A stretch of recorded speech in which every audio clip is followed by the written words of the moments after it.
sa Acts of the Apostles ay ating makikita ang explicit passages Explicit ng passages ating daw.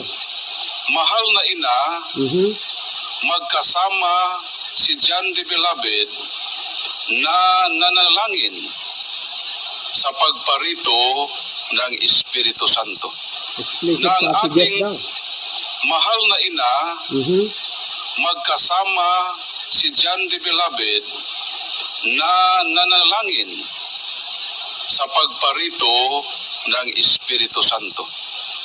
O heto ang sinasabi ko, mga miyembro po ng Iglesia Katolika na nagko-comment sa akin na bago po kayo magalit, makinig muna kayo. O tignan nyo yung kanyang sinabi ni Paul Alima, isang depensor ng Iglesia Katolika. Tama ba ito? Kung hindi natin ito sisiyasatin, ang tao maniniwala na lamang kasi hindi po nagbabasa ng Biblia ang mga tao.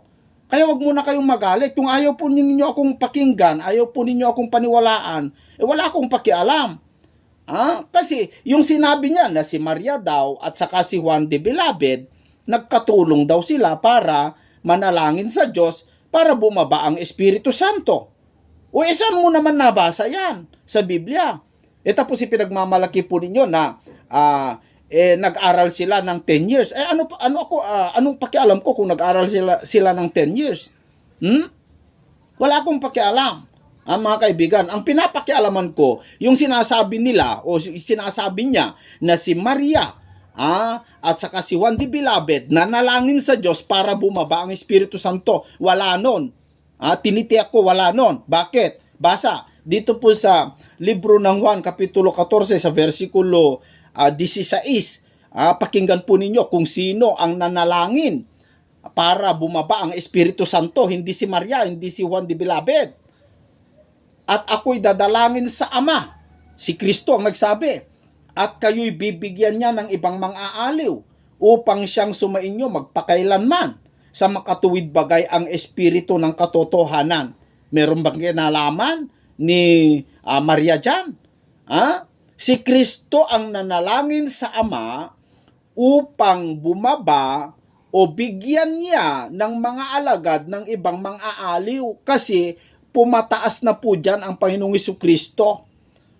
Pumataas na po dyan. Hindi si Maria ang nanalangin. Hindi si Juan the Beloved.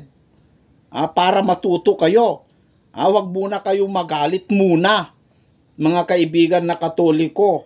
Sabi kasi ni kaibigan Eduardo, makinig ka sa mga paring Katoliko nang matuto ka. Ano namang matutunan ko dyan? Kasinungalingan? Kaibigan Eduardo?